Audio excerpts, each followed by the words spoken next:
Good morning, students. Today we are going to start our new chapter number 4, the motions of the earth. Now, the most important motion of the earth, rotation and revolution. We have learnt in our previous chapter that the earth is continuously spinning on its imaginary axis from west to east. जैसा कि हमने last chapter के अंदर पढ़ा था कि जो earth है वो कॉन्टिन्यूसली घूमती है अपने एक्सिस पर फ्रॉम वेस्ट टू ईस्ट और वो अपना एक रोटेशन पूरा करती है 24 आवर्स में। ये जो मोशन है इसे हम अर्थ का रोटेशन बोलते हैं। इस पिक्चर में आपको दिखाई दे रहा होगा कि जो अर्थ है अपने एक्सिस के अंदर घूमती है। इसको हम अर्थ का रोटेशन कहते हैं। द अर्थ जो सूरज के चारों तरफ घूमती रहती है उसे रेवोल्यूशन कहा जाता है। अर्थ का फिक्स पैथ है, वो अपने फिक्स पैथ पे सन के चारों ओर घूमती है।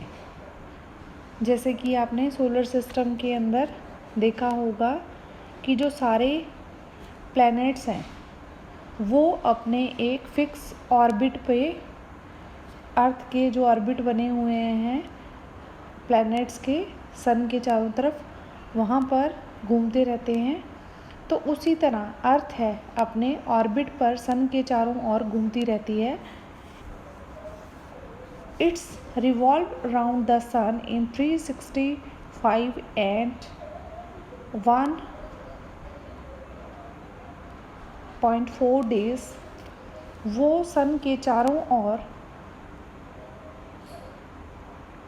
तरफ जो रिवॉल्व करती है उसको अपना एक राउंड पूरा करने में 365 दिन से कुछ ज़्यादा लगते हैं, विच मेक्स 1 ईयर। इससे जो पूरा एक साल कंप्लीट हो जाता है, that motion is called revolution. The axis of the earth is not perpendicular but tilted to one side. जो अर्थ है वो प्रीपेंडिकुलर नहीं है, वो थोड़ी सी झुकी हुई है। It's make an angle of 23.5 degree from the vertical of perpendicular line. ये जो अर्थ है यहाँ झुकी हुई है, इससे 23.5 डिग्री पर झुकी हुई है। The earth axis makes angle 66.5 degree with its orbit. दस tilt of the axis of earth is called inclination of the earth axis। अर्थ का इस तरह से झुकना inclination of the earth कहते हैं। अर्थ का अपनी दूरी पर झुकाव कहलाता है। नेक्स्ट इज हम रोटेशन के बारे में ब्रीफली स्टडी करेंगे कि किस तरह से रोटेशन के कारण जो डे एंड नाइट अक्कर होते हैं उनके बारे में यहाँ पे हम स्टडी करेंगे। The rotation of the earth. The earth faces the sun while rotating from west to east. जो अर्थ है रोटेशन करती है west side to east side की तरफ। Each part of the sun illuminated by sunlight turn by turn.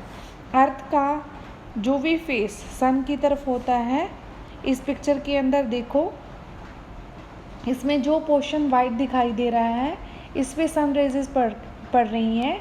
जिस portion पर सन raises पड़ती हैं वो इल्यूमिनेटेड पोर्शन कहलाता है अर्थ का।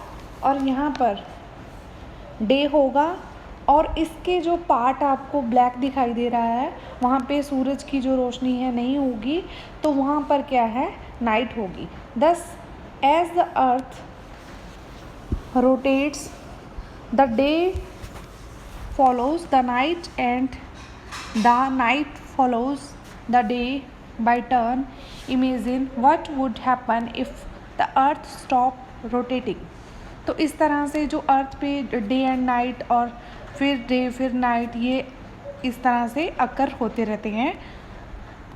इमेजिन करो कि अगर जो अर्थ है वो घूमना छोड़ दे तो क्या होगा।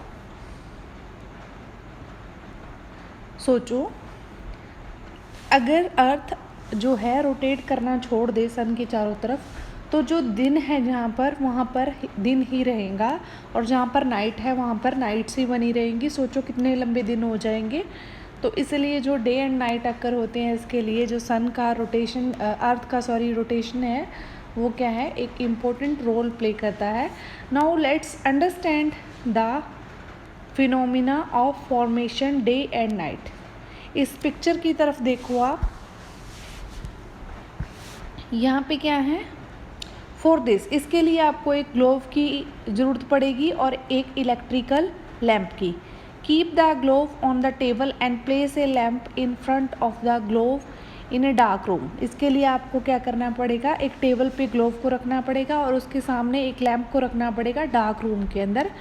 द ग्लोव, जो ग्लोव है वो रिप्रेजेंट करेगा अर्थ को और जो लैम्प है वो रिप्रेजेंट करेगा सन को। और उसके लिए आप ग्लोब पे एक किसी भी मतलब ग्लोब पर किसी भी जगह पर एक पॉइंट P लगा दो जो प्लेस को रिप्रेजेंट करेगा। Switch off on the lamp, अब आप क्या करोगे, स्विच ऑन करोगे लैम्प का। Observe the lit half and dark half, अब आप ऑब्जर्व करोगे जैसे कि आपको पिक्चर के अंदर दिखाई दे रहा है, जहाँ पे जो लैम्प की रोशनी पड़ रही है वहाँ पे क्या है, वहाँ पे तो लाइट हो रही है और जो पिछला पोर्शन है वहाँ पे वो आपको डार्क शो हो रहा है। First place point P of the globe in dark side, first पे जो P पॉइंट हमने जहाँ पे लगाया था वहाँ पे क्या है, आपको डार्क पोर्शन दिखाई दे रहा है। See P is moving towards the light in the direction of lamp representing the sun. Notice P in a diffused light. It is the position before sunrise and the time is called dawn. तो इस तरह जो अर्थ जब rotate करेगी waste to east, तो जो P point हमने वो किया था वो डार्क एरिया के अंदर आ गया था, बट अभी ये क्या है, थोड़ा हमें लाइट डार्क सा यहाँ पे हमें शो हो रहा है। तो इट मीन्स क्या है, वहाँ पे टाइम होगा डाउन। डाउन में सनराइज से पहले का जो टाइम होता है वो डाउन टाइम होगा। Move the globe further till the place P receives the beam of light. तो जो उसके बाद जब ग्लोव और मूव होगा तो उसके कारण क्या है, जो लाइट है P पॉइंट पे वो बहुत ज़्यादा बीम होगी। You will notice the first beam of the lamp illuminate the place P, तो वो P जो प्लेस को बहुत ज़्यादा इल्यूमिनेट करेगी, वहाँ पे सनराइज पड़ेंगी। This is the time which we called sunrise और मॉर्निंग। तो वहाँ पर क्या है, मॉर्निंग का टाइम होगा। Rotate the further eastward, now P will face the lamp at right angle. तो वहाँ पर अभी P पॉइंट पर क्या है, राइट एंगल मतलब P पर डायरेक्ट जो ये है लैम्प की जो लाइट है पड़ेगी।